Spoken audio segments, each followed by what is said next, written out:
বিস্তারিত জানতে আমরা সরাসরি চলে যাচ্ছি তার কাছে।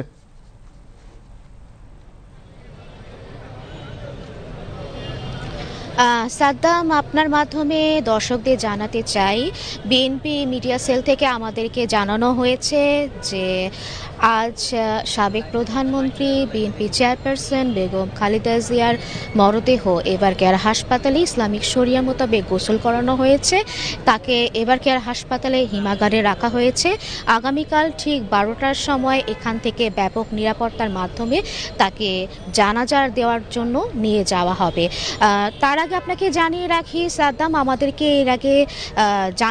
এর আগে যে তার চিকিৎসক রয়েছে, অর্থাৎ এখানে যে মেডিকেল বোর্ডটি রয়েছে, সেই মেডিকেল বোর্ডের প্রধান আমাদেরকে জানিয়েছেন তার মৃত্যুর প্রধান কারণ হচ্ছে তার হার্টের ফাংশন বন্ধ হয়ে যায়। তার কারণ ছিল, আমাদেরকে জানানো হয়েছে, তার শরীরে যে ইনফেকশনটা হয়েছিল সেই ইনফেকশনটা তার হার্টেও আক্রমণ করে, যার কারণে গতকাল রাতে তার হার্টের ফাংশন একবার বন্ধ হয়ে যাওয়ার পর ব্যাপক চেষ্টায় আবারও ফিরে আসে। এরপর আবারও তার হার্টের ফাংশন বন্ধ হয়ে যায়, যার কারণে তাকে এখানে যে চিকিৎসকরা রয়েছেন তাকে ক্লিনিক্যালি ডেড বলে ঘোষণা করে আজ সকাল 6টায়। এরপর থেকে এখানে ব্যাপক নেতাকর্মীরা ভিড় করছেন, আপনি নিশ্চয়ই দেখছেন। তাছাড়া এখানে নিরাপত্তা ব্যাপকভাবে জোরদার করা হয়েছে। আমি নেতাকর্মীদের সাথে একটু কথা বলতে চাই আপনাদেরকে। জি, আমি একটু জানতে চাচ্ছিলাম যে বিএনপি মিডিয়া সেল থেকে তো বলা হয়েছে যে এখানে যে আপনাদেরকে না আসার জন্য, কারণ তাকে তো দেখার এখানে সুযোগ নেই, তারপরও শীতের মধ্যে এখানে কেন? বিসমিল্লাহির রহমানির রহিম। আমরা কেন হয়েছে আবেগে ধরে রাখতে পারি না।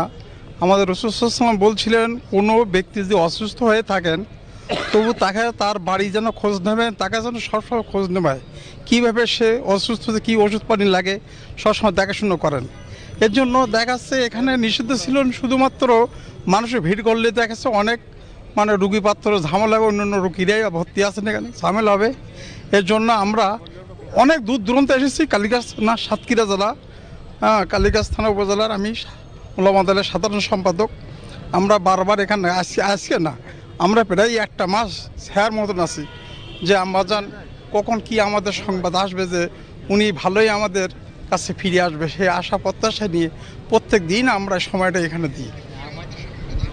যেমনটা সাদ্দাম আপনি শুনছিলেন, তারা এখানে আবেগে চলে এসছে। আপনাকে এখানে দেখাতে চাই, বিপুল সংখ্যক এখানে নিরাপত্তা ব্যবস্থা করা হয়েছে। এখানে পুলিশ রয়েছে, র্যাব রয়েছে, বিজিপি রয়েছে, এপিপিএন রয়েছে, এসএসএফ রয়েছে, এবং এখানে নিরাপত্তা আগের সময় থেকে আজ ব্যাপকভাবে বাড়িয়ে দেওয়া হয়েছে। এখানে যে